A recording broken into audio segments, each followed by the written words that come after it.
A paz do Senhor Jesus esteja com cada um de vocês, meus irmãos. Deus abençoe vocês. É bom estarmos de volta com mais uma parábola do Senhor Jesus. Estamos fazendo uma sequência de ensino das parábolas do Senhor Jesus. Estamos falando das parábolas que estão registradas no Evangelho de Mateus, capítulo 13. E nós já temos falado de 4 parábolas, né? Todas as semanas nós falamos de uma parábola, esta é a 5ª semana. Você pode acompanhar no nosso canal, Missão Lusitana de Portimão.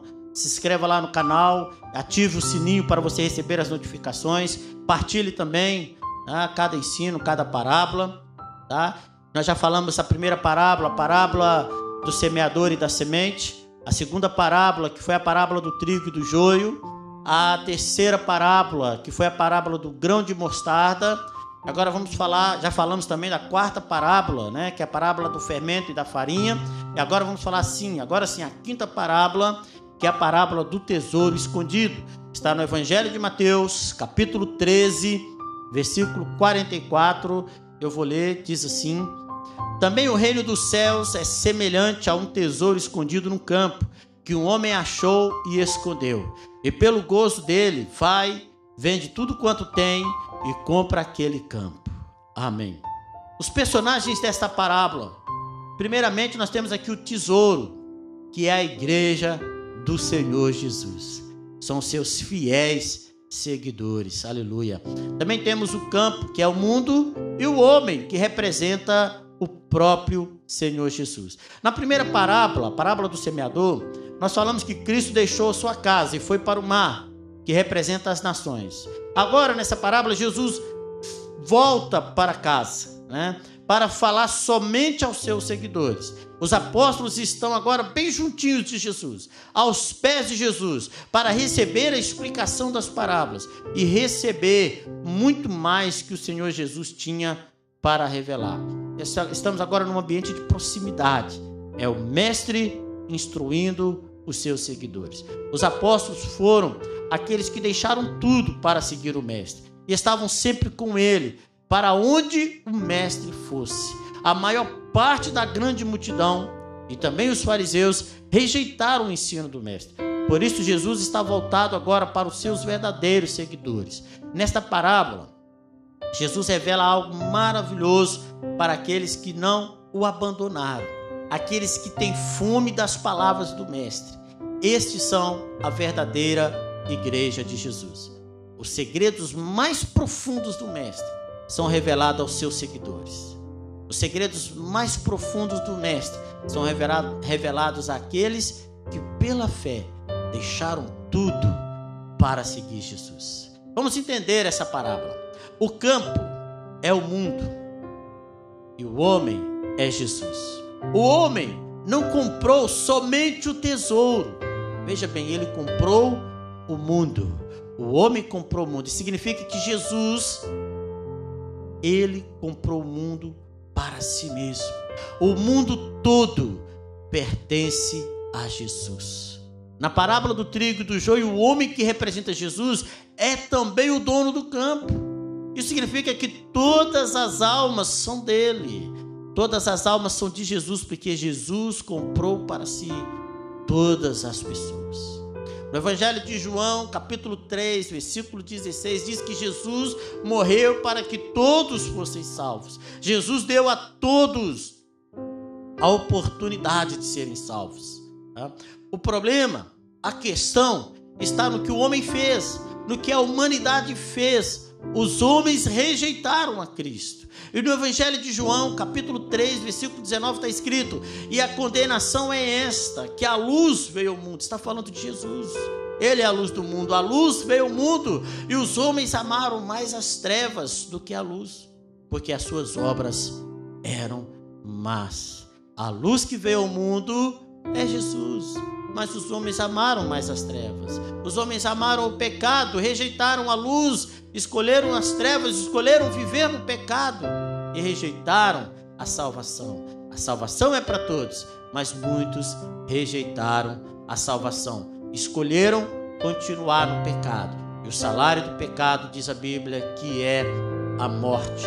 O dom gratuito de Deus é a vida eterna, mas o salário do pecado é a morte. Para os seguidores de Jesus, para os seus discípulos, para aqueles que acompanhavam, que estavam bem perto, os apóstolos, que em breve eles passariam a ser também perseguidos e torturados.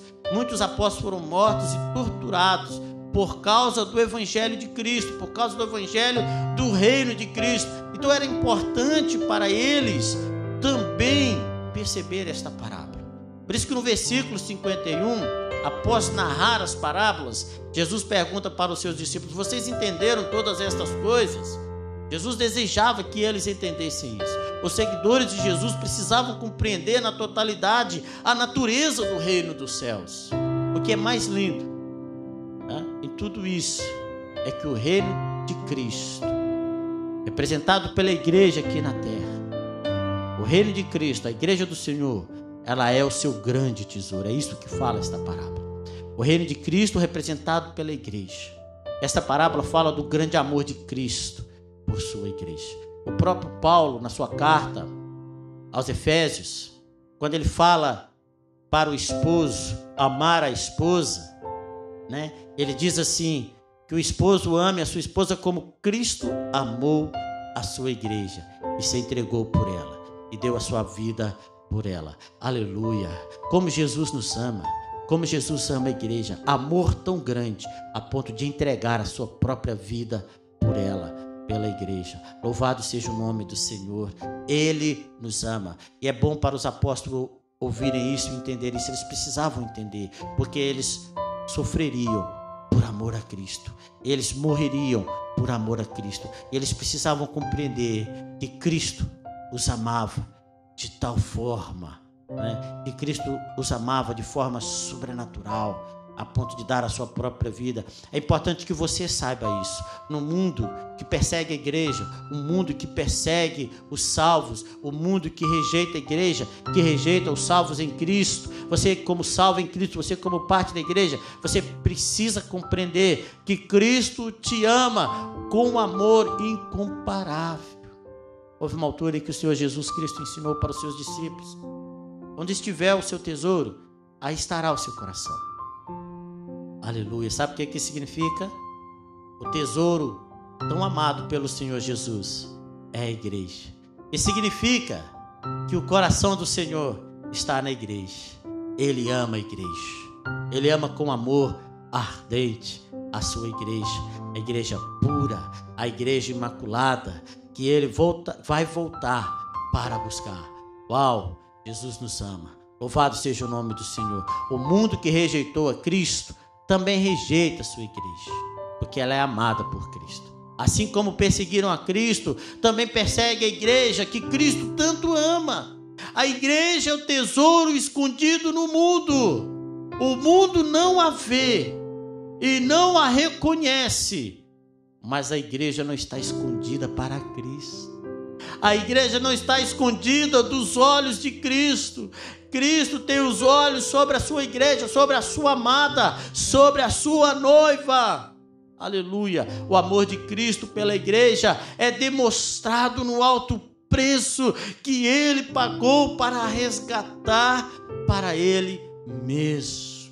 Este preço não é prata, não é ouro. O preço é infinitamente maior do que todo o ouro e toda a prata deste mundo. Esse preço que Cristo pagou, a Bíblia diz que o homem vendeu tudo que tinha para comprar aquele campo.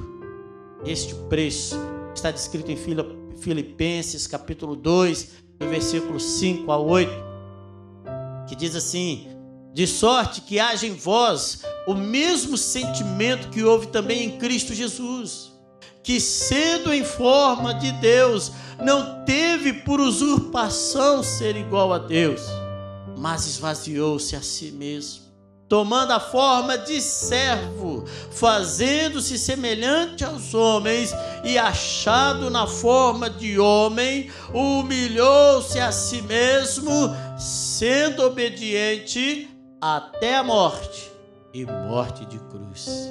Aleluia! Jesus deixou sua glória, deixou a glória para habitar entre os homens.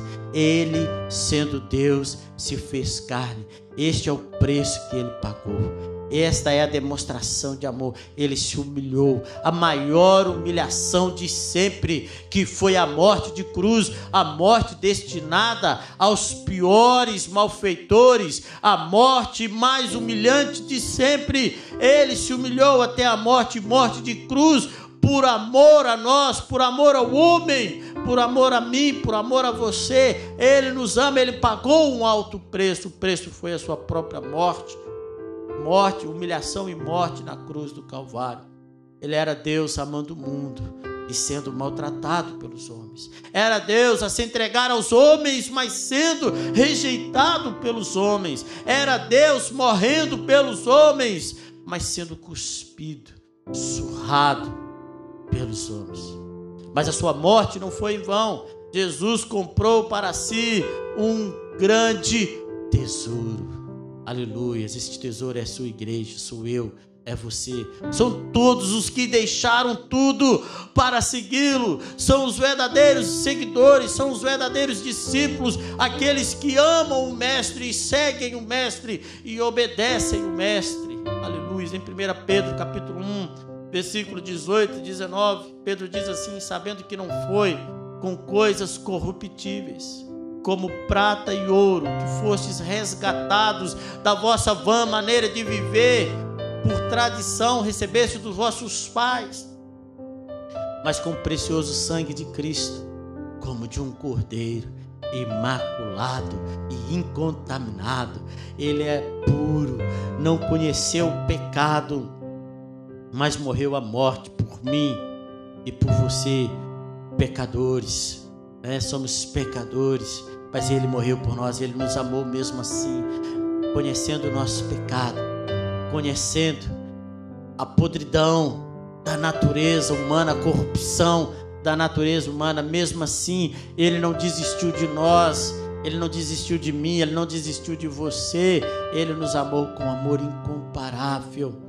Apocalipse capítulo 1, versículo 5, diz assim: da parte de Jesus Cristo, que é a fiel testemunha, o primogênito dentre os mortos e o primogênito, o príncipe dos reis da terra, aquele que nos amou e em seu sangue nos lavou dos nossos pecados. Oh glória, Ele nos libertou dos nossos pecados. Oh, aleluia. Apocalipse capítulo 5, versículo 9, diz: e cantavam um novo cântico, dizendo: digno és de tomar o livro, de abrir os selos, porque foste morto, e com teu sangue nos comprastes para Deus de toda a tribo, e língua, e povo, e nação. Aleluia. Esta é a grande igreja do Senhor Jesus. Como a areia da praia, milhares de milhares, milhões e milhões, aleluias, que vão morar no céu. Nós fazemos parte desta igreja, vamos morar com Cristo eternamente. Ele foi preparar um lugar para nós, Ele nos ama, para que onde Ele estiver, nós estejamos também. Aleluia, louvado seja o nome do Senhor. Pessoas de todas as tribos, todas as raças, todos os povos, todas as línguas. Louvado seja o nome do Senhor. Como é bom saber que Cristo nos ama.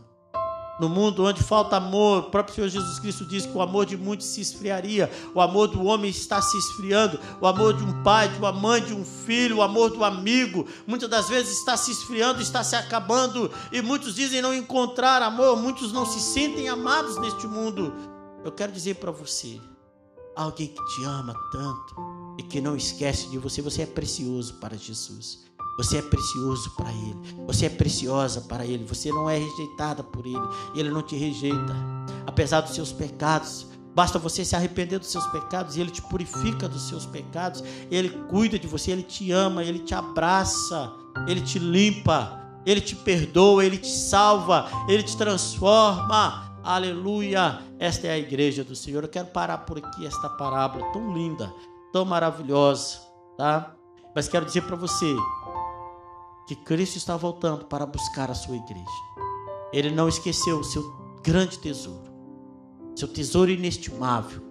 Ele não deixou para trás. Ele enviou o Espírito Santo que cuidasse. O Espírito Santo é quem cuida desse tesouro tão amado pelo Senhor, que é a igreja. Ele deixou o Espírito Santo a cuidar da igreja, mas Ele vai voltar para buscar esta igreja que Ele tanto ama. A noiva amada do Senhor Jesus. Ele vai voltar para buscar. E já não falta muito tempo. Ele está voltando. E através da fé, do arrependimento de seus pecados, você pode entregar a sua vida a Cristo e fazer parte da família dele, a família de Deus. Você pode fazer isso agora. Eu quero orar, terminando, e orar por você também nesta hora. Querido Deus e Pai, somos gratos a Ti, Senhor. Não temos nem palavras para descrever, ó Deus querido, o tão grande amor do Senhor. O apóstolo Paulo diz que este amor nos constrange, Senhor. Quando nós refletimos em tão grande amor, ficamos constrangidos, como o Senhor nos ama. Ama com amor incomparável. Obrigado, Senhor, por tão grande amor. Ó Deus querido, que o Senhor, ó Deus querido, possa também alcançar este meu irmão, esta minha irmã, aqueles que estão me ouvindo nesta hora, ó Deus querido, que precisam se sentir amados, talvez não conhecem o amor do Senhor, precisam experimentar o amor do Senhor. Alcança eles nesta hora, Senhor, perdoando os seus pecados, ó Deus querido, tirando a culpa que estava sobre eles, ó Deus querido, escreve o nome dele, o nome dela, Senhor, no livro da vida, Senhor. Salva, ó Deus, abraça, cura, ó Deus querido, limpa, ó Deus, em nome de Jesus eu coloco esta vida, este homem, esta mulher diante do Senhor, que o Senhor o abençoe, Pai. Muito obrigado, Senhor, em nome de Jesus. Meus irmãos, semana que vem, se Deus quiser, estaremos com mais uma parábola. Não se esqueça, vai ao canal Missão Lusitana de Portimão, tá? E ative o sininho para você receber todas as notificações. Que Deus abençoe vocês em nome de Jesus. Fica com Deus.